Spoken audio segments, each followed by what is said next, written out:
हरिनाम सप्ताह व ग्रंथराज ज्ञानेश्वरी पारायण सोहळा याचा सांगता समारोप आज इथं होत आहे.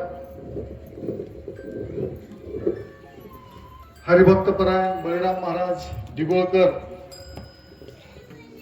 यांच्या नेतृत्वाखाली हा सप्ताह या ठिकाणी संपन्न होतोय. काल्याच्या कीर्तनासाठी आवर्जून या ठिकाणी उपस्थित असलेले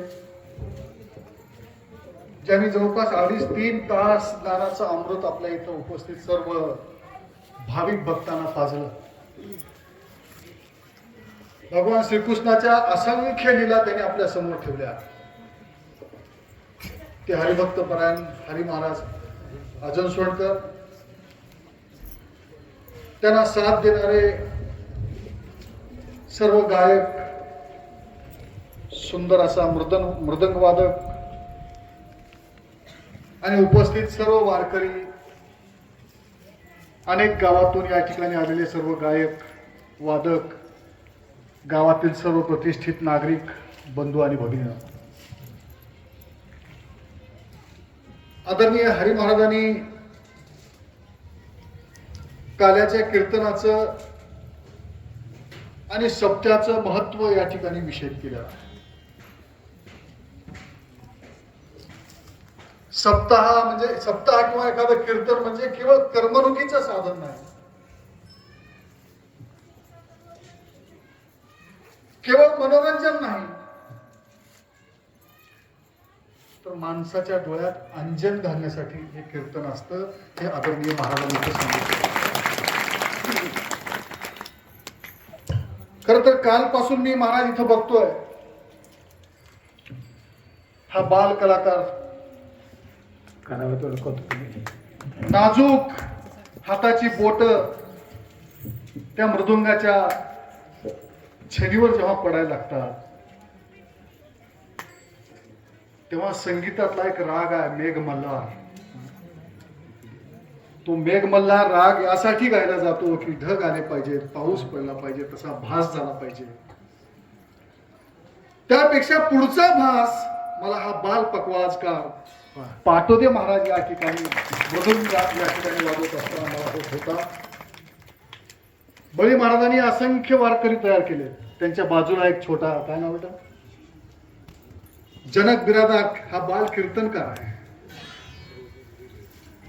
आपल्या इथं प्रवचन झालं. माय मावल्यांनो, तुम्हाला वाटत नाही का आपली लेकरं अशी व्हावेत म्हणून? कुणाला वाटत नाही आपली लेकरं मृदंग वादक, प्रवचनकार, कीर्तनकार व्हावेत म्हणून त्यांनी हात वरी करा, सत्कार करायला होतो महाराज. महाराज जमाना बिघडलाय, भाषण करणार नाही, पण याच्यासाठी केला होता अट्टहास, शेवटचा दिस गोड व्हावा हे म्हटल्याप्रमाणे आज शेवटचा समारोपाचा सप्त्याचा समारोप आहे. त्याचं सार आज या ठिकाणी महाराजांनी आपल्याला सांगितलेलं आहे.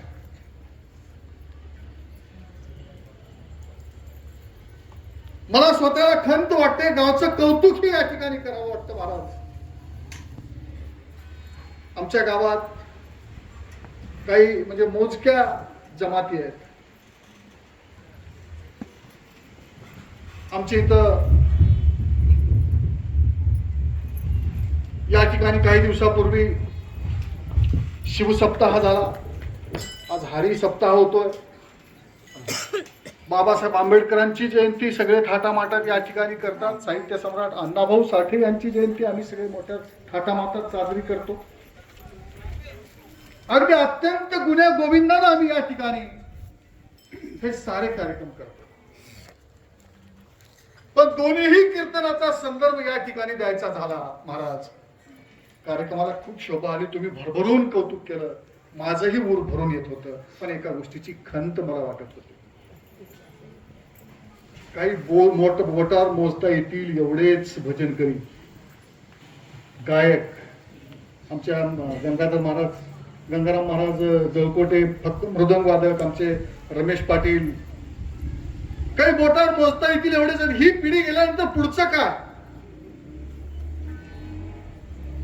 मी कालपासून विचार करतोय काय होणार आहे, ही बाहेरची मंडळी जर सत्तेला आली नसती तर आमचं काय झालं असतं. म्हणून आज मी या ठिकाणी सांगणार आहे, आमच्या गावात संगीतातले विशारद असलेले दोन माणसं आहेत. एक तर पूर्ण अंदाज 100% अंदाज असलेला भरत मधने, एक सत्यवान मधने. आधी तर आलेत का कोणी दोघांपैकी? आले नाहीत. त्यांना व्यवसायासाठी म्हणजे ते शिकवणीचं काम करतात. संगीत शिकवायला कोणी नळेगावला जातो, कोणी उदगीरला जातो, कोणी तिकडे टोकरीला जातो. जर आमच्या गावातले संगीत विशारद असलेले ही मास्तर लोक बाहेर जातात, तर पोट्टेवाड गुरुजी इथं आहेत. पोट्टेवाड गुरुजी कुठे? सेवानिवृत्त झालेत.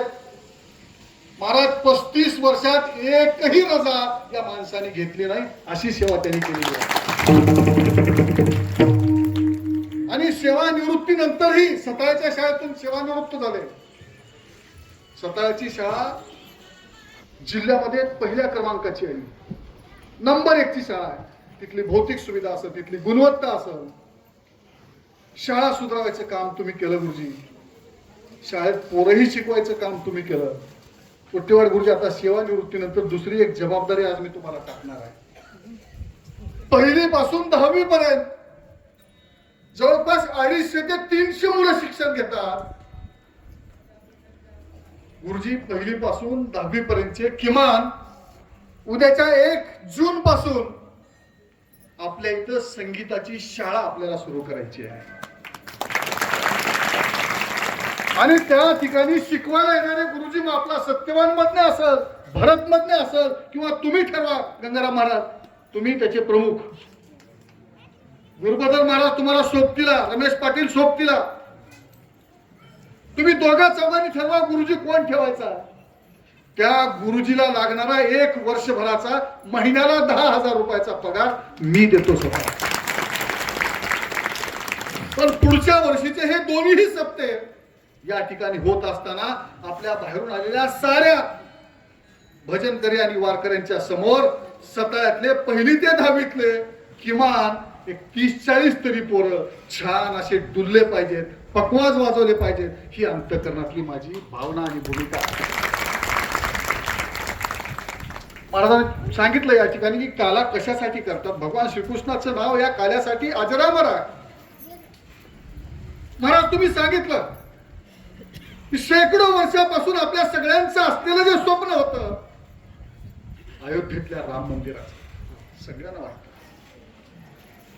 आपल्याला आठवत असेल या देशात मथुरा, काशी या सगळ्या गोष्टी, मग अयोध्येतलं राम मंदिर असेल, या सगळ्या गोष्टी एका जोखडातून मुक्त करण्यासाठी कुणाला तरी अवतार घ्यावा लागतो.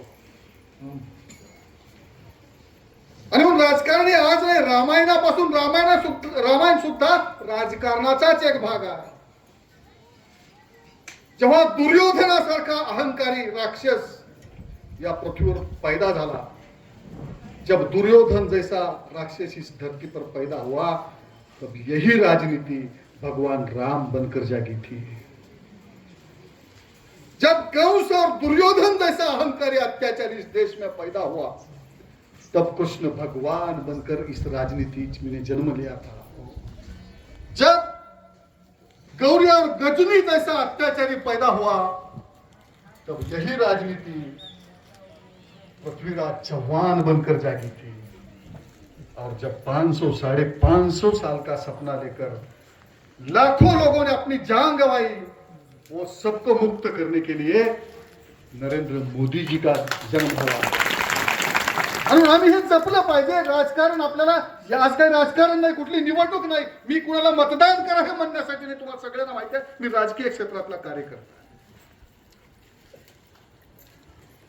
पण या क्षेत्रातल्या कीर्तनासारख्या ठिकाणी राजकीय भाषण नाही, परंतु आज संप्रदायाला मानणारा प्रत्येक वर्ग, प्रत्येक घटक या ठिकाणी उपस्थित आहे. जेव्हा देश वाचवण्याची वेळ, तुम्हाला माहिती आहे परवा झालेल्या लोकसभेच्या निवडणुकीत काही समुदायांनी 90% मतदान काही विशिष्ट समुदायाचं झालं, आणि आम्ही मात्र सोयाबीनला भाव नाही, आरक्षण नाही, कसं होणार आहे? जर छत्रपती शिवाजी महाराज जन्मले नसते तर आमच्या आया बहिणींच्या कपाळावरचं कुंकू आम्हाला आज बघायला मिळालं नसतं. आणि म्हणून भविष्यात कधी जेव्हा जमेल तेव्हा एकच विचार तुमच्या सगळ्यांच्या डोळ्यासमोर राहू द्या, अंगणातली तुळस आणि मंदिरावरचा कळस जर कायम बघायचा असेल तर आपण चांगल्या विचाराच्या सोबत कायम राहिलं पाहिजे. एवढी नम्र विनंती आजच्या निमित्ताने आपल्या सगळ्यांच्याकडे या ठिकाणी व्यक्त करतो. आणि मी जो संकल्प या ठिकाणी केलेला आहे, या ठिकाणी आमचे आदरणीय ऍडव्होकेट काशीनाथराव देशपांडे साहेब आले. सगळे दानशूर लोक आहेत, खूप गुण्यागोविंदाने राहतात, इथं कुणी ना म्हणत नाही. तेव्हा एक जी कमी होती महाराज, बाकी सगळ्या गोष्टी इथं सांगत बसलो तो खूप वेळ लागेल. म्हणून मी जे सांगितलंय की पुढच्या वर्षीच्या दोन्ही सप्त्यात इथल्या गावातले किमान 40 तरी पोरं भजनकरी व्हावे. बिघडणार नाहीत ही पोरं, हातातला मोबाईल टाकून देतील, मैदानावरचा खेळ बुडत चालला. हे सारं वाचवायचं असेल तर संप्रदायाची सुरुवात या ठिकाणी झाली पाहिजे. आपल्या साक्षीनं त्याचं सुतोवाच मी या ठिकाणी केलेला आहे आणि पुढे त्याला निभावण्याची जबाबदारी इथल्या सर्व भजनकऱ्यांनी घ्यावी अशी विनंती करतो. वाटेल तो सपोर्ट करायला आम्ही तयार आहोत असा विश्वास देतो आणि तुम्हा सगळ्यांचं मनापासून आभार मानून आपल्या सगळ्यांना पुन्हा एकदा विनंती करतो की आज सप्ताहाच्या काल्याच्या दिवशीच्या महाप्रसादाची जबाबदारी संयोजन समितीनं माझ्यावर टाकली. म्हणून माझ्या या संयोजन समितीच्या वतीनं तुम्हा सगळ्यांना विनंती करतो की महाप्रसाद घेतल्याशिवाय आपण कुणीही जाऊ नये ही नम्र विनंती करतो आणि थांबतो. धन्यवाद. विठ्ठल जय जय विठ्ठल, विठ्ठल जय जय विठ्ठल. रस्ता काला काल्याचे कमले द्या. विठ्ठल जय जय विठ्ठल, बोला कुंडली कवरदार विठ्ठल.